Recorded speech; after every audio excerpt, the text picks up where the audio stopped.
pengarang kita menjelaskan kembali dengan redaksinya wal mu'tamadu, dan menurut kaul yang mu'tamad, kaul yang kuat, tabdilu asri rakaatin, masalan mengutamakan memuliakan 10 rakaat umpamanya min qiyamin, yang dilakukan secara berdiri sholatnya, ala isrina, kebanding orang yang sholat 20 rakaat min qu'udin, yang dikerjakan dalam kondisi duduk. Ada orang sholat sunnah ya 20 rakaat dalam posisi duduk, 10 rakaat dalam posisi berdiri. Itu kaul mu'tamad menyatakan lebih bagus, lebih mulia yang sholatnya 10 rakaat tapi dalam posisi berdiri, kebanding 20 rakaat tapi posisinya dalam keadaan duduk. Tapi jika dua-duanya waktunya sama, ya artinya yang 10 rakaat 10 menit, yang 20 rakaat juga 10 menit, tapi yang satu duduk, yang satu berdiri, maka yang berdiri lebih afdal walaupun jumlah rakaatnya lebih sedikit 10 rakaat. Yang duduk 20 rakaat kan lebih banyak, tetap pahalanya lebih besar berdiri. Ya, kalau waktu yang digunakan baik saat sholat berdiri yang 10 rakaat maupun sholat duduk yang 20 rakaat itu sama waktunya. Jadi mana yang lebih mulia? Yang lebih mulia yang 10 rakaat. Makanya kita sholat bukan cepat doang Bapak Saudara ya. Ya, bukan dilihat wah di sholatnya 20 rakaat, di sholatnya 10 rakaat. Belum tentu tuh yang 20 rakaat lebih mulia. Nanti kalau dia lebih lama sama-sama diri, ya sama-sama diri, yang satu 10 rakaat, yang satu 20 rakaat. Tapi yang 10 rakaat lama tenang, ya itu bisa lebih mulia kebanding yang 20 rakaat cepet banget sholatnya. Ya itu. Kan kadang-kadang ada orang sholatnya udah berapa rakaat, ente sholat 20 rakaat cepet amat, saya baru ya 10 rakaat. Nah itu bisa lebih mulia yang 10 rakaat, karena bukan cepetnya yang diminta, tetapi bagaimana ya baiknya nazam sholatnya, kehusuannya, ya itu. Jadi ya, ini perbandingan antara dua sholat, yang satu dikerjakan secara duduk, yang satu dikerjakan secara berdiri. Yang duduk banyakkan 20 rakaat, yang berdiri dikitan 10 rakaat. Waktunya sama-sama, ya 10 menit sama. Nah itu nilainya lebih bagus yang 10 rakaat dikerjakan secara berdiri, dalam kondisi berdiri. Itu begitu. Wa illa, kalau seandainya tidak, matala zamanhu abdulu, yang waktunya lebih lama lebih abdul. Wa idza nawan nafla, apabila ada seorang niat sholat sunnah fi hali qiyamihi, pada saat lagi berdiri, falaha ayyukabbira, maka dia boleh takbiratul ihram ya qabla intisabihi, sebelum tegaknya, watan akidu bihi sholatuhu, dan sah sholatnya. Kalau kita sholat sunnah ya kita mau takbiratul ihram walaupun dirinya belum tegak, itu masih boleh sholatnya sah. Beda kalau sholat fardu.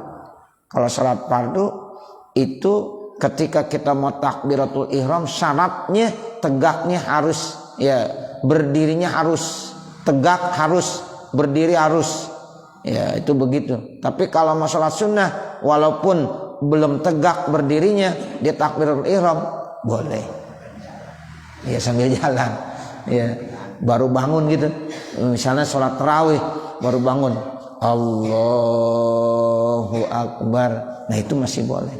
Sebab memang posisi takbiratul ihram sholat sunnah, jangankan ya berdiri, dalam keadaan duduk aja boleh. Kita lagi duduk takbiratul ihram boleh, walaupun berdiri dia mampu. Tapi kalau untuk sholat fardu, syarat takbiratul ihram itu mesti dalam posisi berdiri. tegak. Makanya kita diri dulu. Dan diri baru Allahu Akbar. Kalau sholat fardu. Makanya begitu. Bagi orang yang mau niat sholat sunnah, sholat sunnahnya maunya sambil berdiri, boleh bagi dia ya itu takbiratul ihramnya sebelum tegak berdiri dan sah sholatnya. Walahu ayyuhrima bihi, dan bagi dia boleh takbiratul ihram walau fi halit tijaihi, sekalipun pada saat lagi berbaring di takbiratul ihram Allahu Akbar lalu baru didiri, boleh ya, boleh tuh. Summa yaqumu, kemudian dia baru bangun, wa yusalli, kemudian dia salat qaiman dalam keadaan berdiri. Boleh ya Bapak ya? Boleh. Jadi kita lagi berbaring, kemudian kita takbiratul ihram, masalah sunnah nih. Ya Allahu Akbar. Nah, habis selesai takbiratul ihram, dia bangun aja, didiri, dibaca ya doa iftitah, dibaca suratul Fatihah. Nah, boleh itu, sah salatnya. Tapi kalau salat fardu boleh enggak begitu? Tidak boleh. Sebab nanti Imam Nawawi di dalam kitab Kasyifatus Sajanya itu menjelaskan salah satu syarat kita takbiratul ihram posisi kita dalam keadaan berdiri tegak.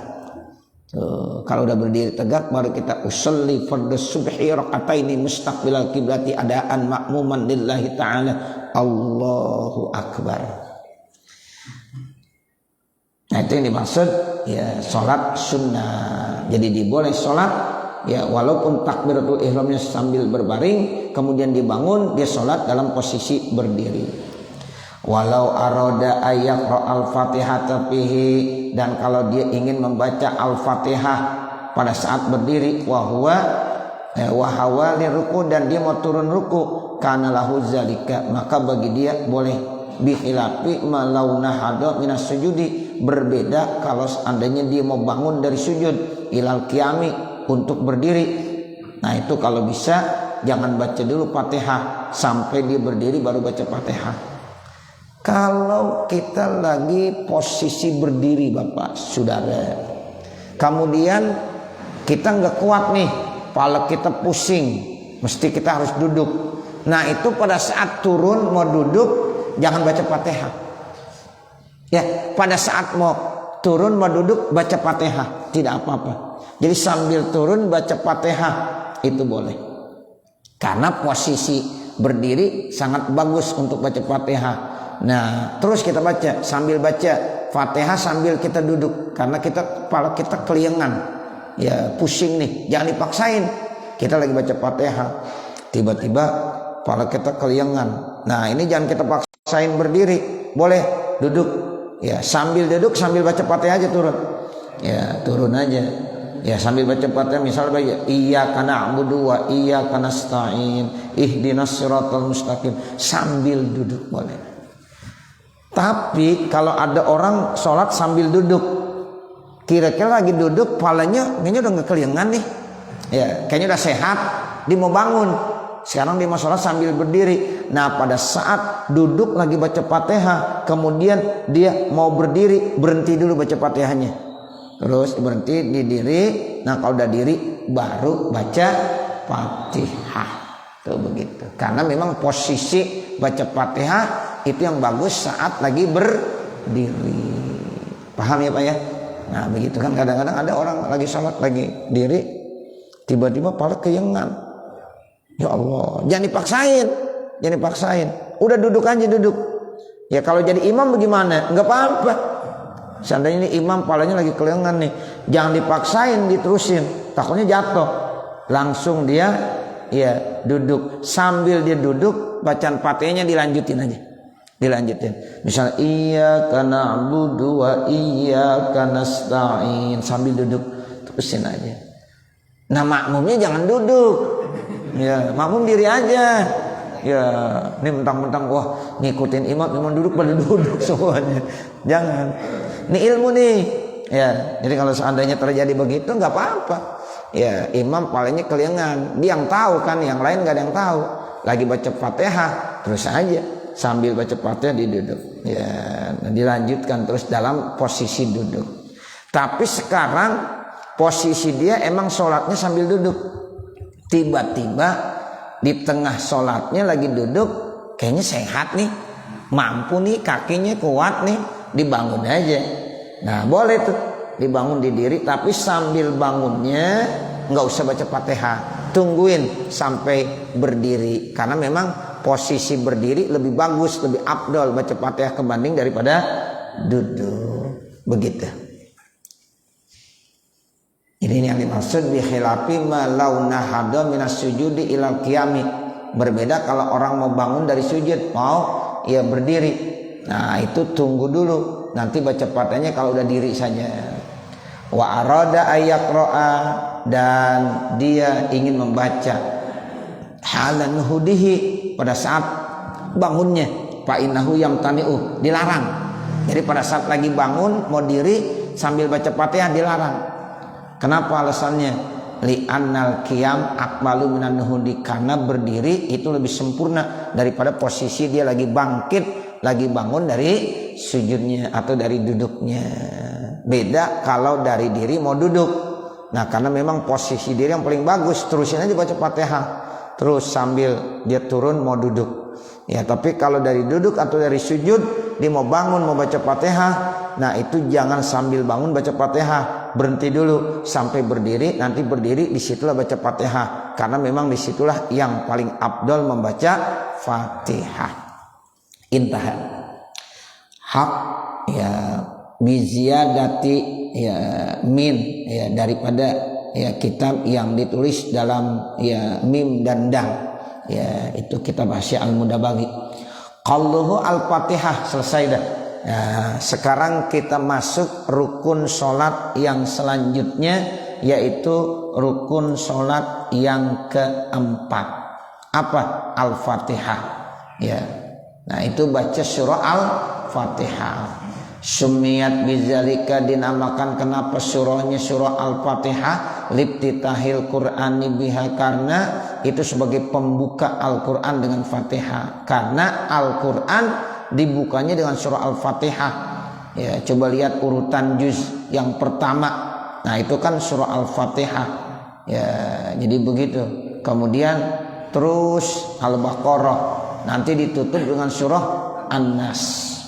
Tuh, makanya itu awal daripada Al-Quran hurufnya ba, akhir daripada Al-Quran hurufnya apa? Sin. Ba, bismillahirrahmanirrahim, alhamdulillahi rabbil alamin. Jadi otomatis segala sesuatu asalnya dari satu titik. Ya, ba kan titiknya satu ya. Ya, semua kejadian yang ada di alam ini sumbernya dari satu titik. Satu titik berarti memang Allah satu. Qul huwallahu ahad. Tuh, katakan Allah itu esa, Allah satu. Dari satu itulah makanya bismi, dengan nama Allah. Makanya ada satu titik, di ba-nya tuh ada satu titik. Nah, nanti akhirnya baru sin. Bismillahirrahmanirrahim, terakhir surah An-Nas. Qul a'udzu birabbin nas, malikin nas, ilahin nas, min syarril waswasil khannas, alladzi waswisu fi sudurin nas, minal jinnati wan nas. Tuh. Jadi nanti ulama-ulama ijma' al-qurra, ulama-ulama yang pakar dalam qiraah, itu lafaz waktu membaca malikin nas itu semuanya sepakat enggak boleh dipanjangin. Jangan malikin nas, salah. Yang benar apa? Malikin nas. Ya, jadi ini Bapak tolong diperhatiin. Kadang-kadang ada orang bacanya malikin nas, ilahin nas. Salah. Jadi qul a'udzu birabbin nas, malikin nas. Jangan malikin nas, jangan begitu ya. Bacanya bagaimana? Malikin nas, nggak ada alifnya. Malikin nas, ilahin nas, min syarril waswasil khannas, alladzi waswisu fi sudurin nas, minal jinnati wan nas. Beda dengan maliki yaumiddin. Kalau maliki yaumiddin itu ada alifnya dipanjangin, maliki yaumiddin. Walaupun nanti ada pendapat ulama, ada juga yang bacanya maliki yaumiddin, masih boleh, masih ada jalan. Ya, jadi kalau ada yang baca maliki yaumiddin, maliki yaumiddin, itu masih boleh dua-duanya. Tapi yang mu'tamad ya kita nih yang selalu baca panjangin aja, maliki yaumiddin. Ada lagi yang ngajarin rakaat pertama maliki yaumiddin, rakaat kedua maliki yaumiddin. Ada. Ya, itu saya baca dalam satu kitab itu memang ada. Ya, jadi rakaat pertama harus lebih panjang, rakaat kedua harus lebih pendek. Makanya aturannya begitu. Kita kalau sholat 2 rakaat, rakaat pertama surahnya dibaca yang lebih panjang, rakaat kedua surahnya yang lebih pendek. Tuh begitu. Jangan rakaat pertama ya bacaannya surahnya pendek, rakaat kedua panjang. Jangan. Ya, kagak boleh baca surah panjang-panjang, nggak boleh. Nggak boleh. Ya.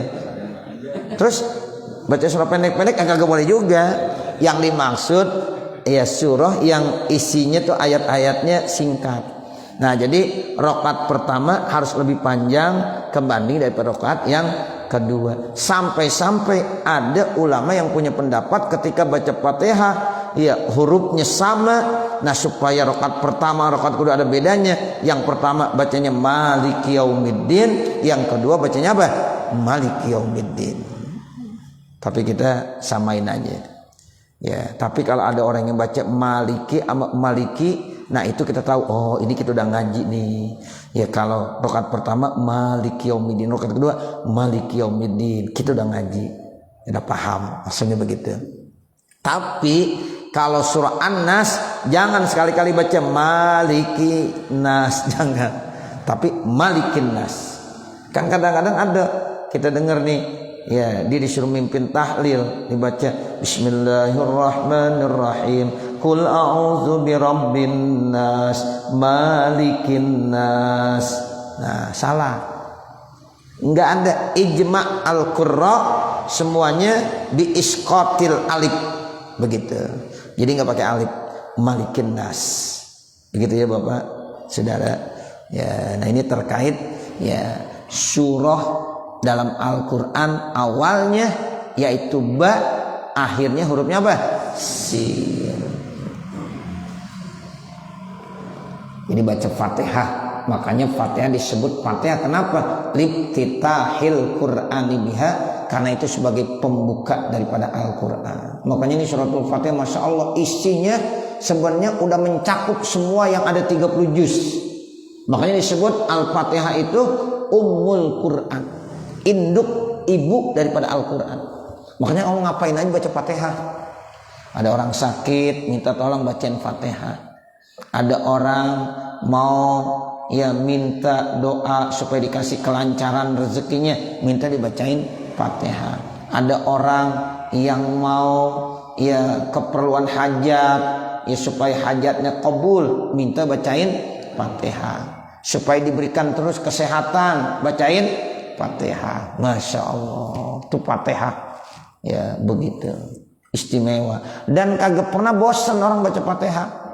Ada nggak yang bosan baca Fatihah? Kagak ada. Ya Rabbi ya Karim, enak aja lagi. Ya, kita disuruh baca Fatihah sampai ratusan kali, udah enak aja.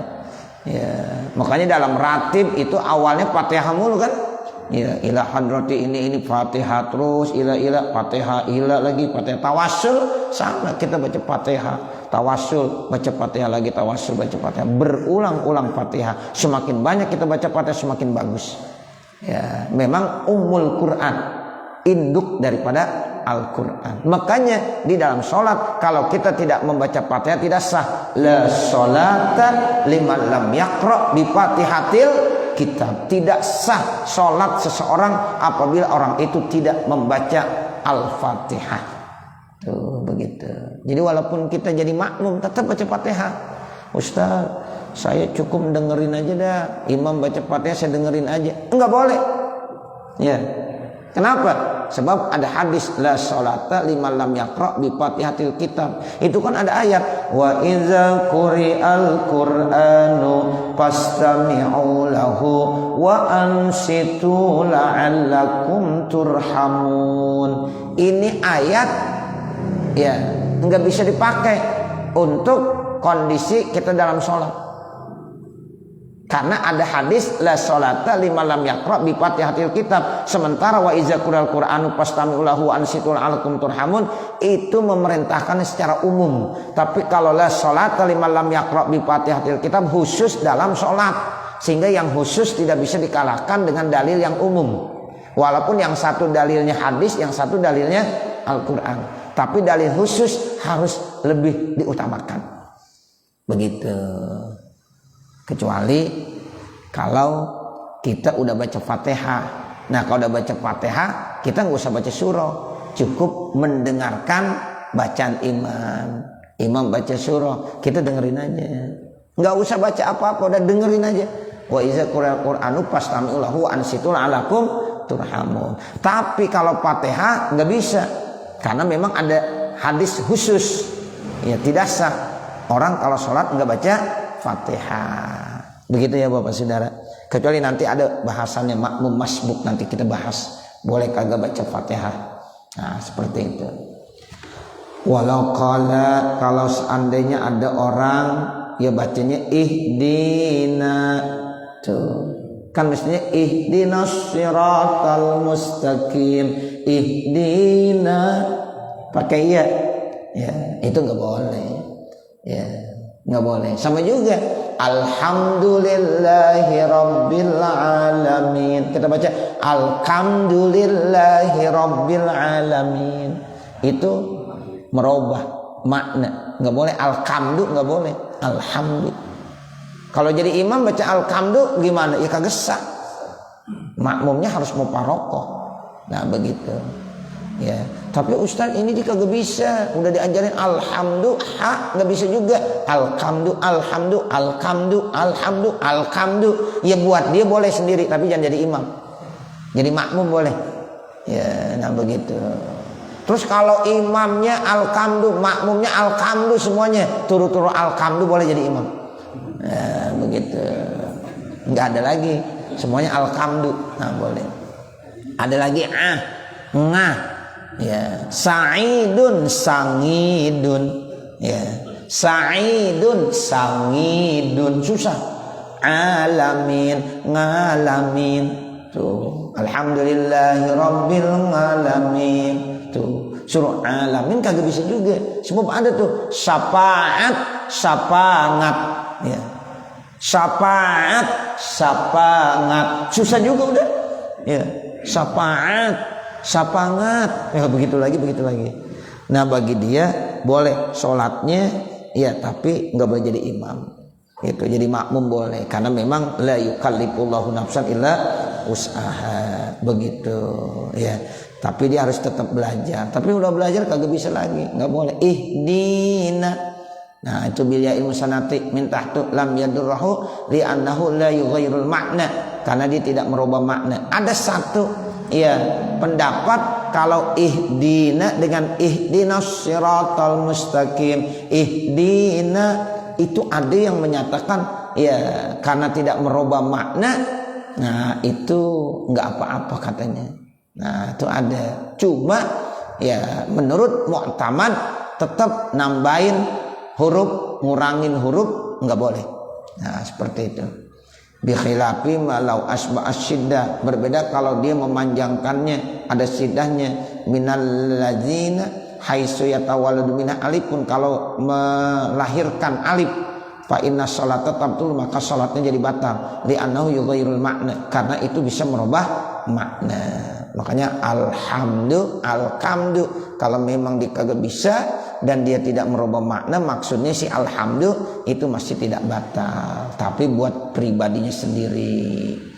Wal fatihatu sab'u ayatin, sementara al-fatihah itu jumlahnya ada 7 ayat. Wal basmalah itu ayatun minha, sementara basmalah itu adalah ayat daripada Al-Fatihah. Jadi kalau ditanya surah Al-Fatihah berapa ayat? 7 ayat. Kemudian ayat yang pertama apa? Bismillahirrahmanirrahim. Itu begitu. Alhamdulillahirabbil alamin itu ayat yang kedua. Makanya kita kalau baca Fatihah tiba-tiba Alhamdulillahirabbil alamin, kagak sah. Karena menurut mazhab Imam Syafi'i yang kita anut, yang tiap hari kita selalu ngikutin itu, ya Imam Syafi'i menyatakan Fatihah itu ayat yang pertamanya adalah Bismillahirrahmanirrahim. Cuma memang di sini ada ikhtilaf. Ya, nanti ada yang bilang Bismillah itu ya bukan ayat daripada Fatihah. Ada yang baca Bismillah sir, ada yang kagak baca sama sekali, ada yang bacanya jahar. Nah, buat kita ya mazhab Imam Syafi'i Bismillah merupakan ayat daripada Al-Fatihah. Makanya imam harus baca Bismillahirrahmanirrahim. Kalau sholatnya jahar, dijaharkan Bismillah. Kalau sholatnya sir, ya sir juga Bismillahnya. Tapi nanti kalau ada ya beberapa ya pendapat yang lain, ada yang baca Bismillahnya sir. Selama dibaca Bismillah kita ngikut imam, kalau kita yakini dibacanya sir masih boleh. Tiba-tiba imam ya karena kita nggak tahu nih. Ya seperti di Mekah Madinah tuh biasanya imamnya baca Bismillah bukan enggak tapi sir. Bismillahirrahmanirrahim. Alhamdulillahirabbil alamin. Boleh kita ikutin. Ya, dibaca Bismillah. Tuh Imam Sudais ya kadang-kadang speakernya karena bagus banget gitu ya disir aja kedengeran. Bismillahirrahmanirrahim. Alhamdulillahirabbil alamin. Tuh begitu. Oh berarti baca Bismillah. Nah begitu rata-rata di Nabawi di ya haram itu baca Bismillah cuma sir karena mazhabnya beda. Tapi kalau ada orang baca Alhamdulillahirabbil alamin, nah ini kita ragu nih ngikutinnya bagaimana nih. Nah begitu. Apalagi kita orang Indonesia yang mayoritas mazhab Imam Syafi'i. Makanya dulu Imam Sudais pernah jadi imam sholat Jumat di Masjid Istiqlal. Jadi imam, ternyata baca Bismillah. Baca Bismillah. Bismillahirrahmanirrahim. Jahar. Ketika ditanya, kok Syekh baca Bismillahnya nggak seperti di haram? Ya sir. Kata Imam Sudais, kan makmum yang ada di sini semuanya mazhab Imam Syafi'i yang menyatakan bahwa Bismillah itu adalah rukun, ya merupakan ayat daripada ya surah Al-Fatihah dan ini jadi rukun. Nah sehingga saya baca, saya jelasin Bismillahirrahmanirrahim. Tuh.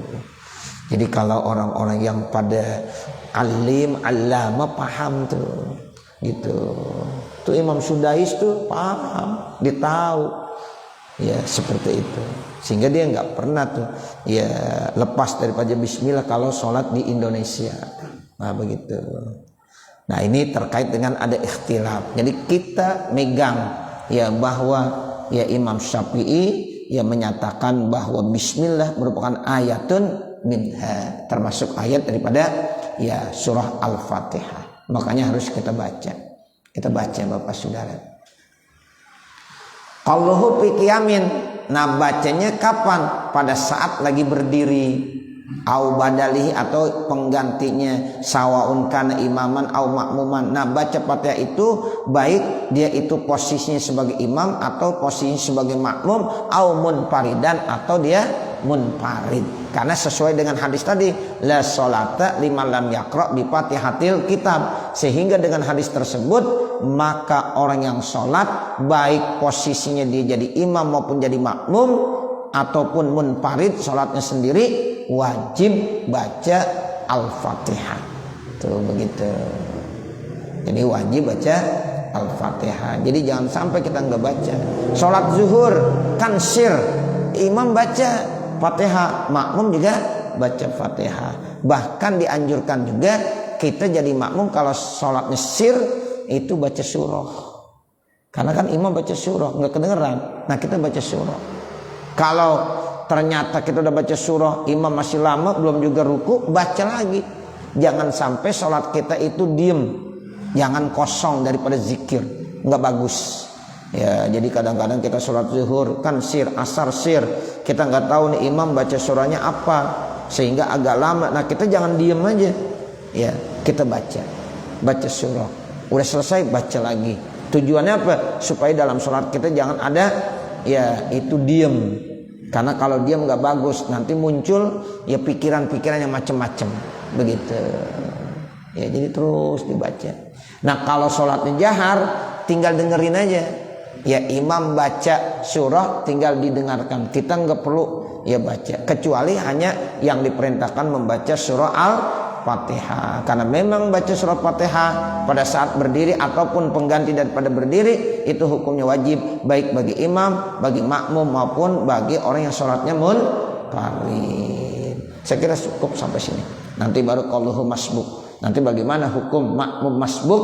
Nah nanti akan kita bahas. Mudah-mudahan perkumpulan di tempat ini dicatat sebagai perkumpulan yang penuh dengan rahmat dan kasih sayang Allah Subhanahu wa taala. Mudah-mudahan Allah panjangkan umur kita, Allah sehatkan badan kita, Allah luaskan rezeki kita, Allah mudahkan segala urusan-urusan kita, bibarokah kita hadir di majlis ilmu, bibarokati ya Rasulullah sallallahu alaihi wasallam. Al-Fatihah. A'udzubillahi minasyaitonir rajim. Bismillahirrahmanirrahim. Alhamdulillahirabbil alamin arrahmanir rahim maliki yaumiddin. Iyyaka na'budu wa iyyaka nasta'in. Ihdinas siratal mustaqim. Siratal ladzina an'amta 'alaihim ghairil maghdubi 'alaihim waladdallin. Rabbi ighfirli wa liwalidayya amin. Bismillahirrahmanirrahim. Alhamdulillahi rabbil alamin. Hamdan yuwaffi ni'amahu wa yukafi mazidah. Ya Rabbana lakal hamdu wa lakas syukru kama yanbaghi li jalali wajhikal karim wa li 'azimi sultanik. Subhanaka la nuhsi thana'an 'alaika kama asnaita 'ala nafsika lakal hamdu hatta tarda. Allahumma shalli 'ala sayyidina Muhammad wa 'ala ali sayyidina Muhammad. Allahumma inna nas'aluka ridhaka wal jannah wa na'udzubika min sakhatika wan nar.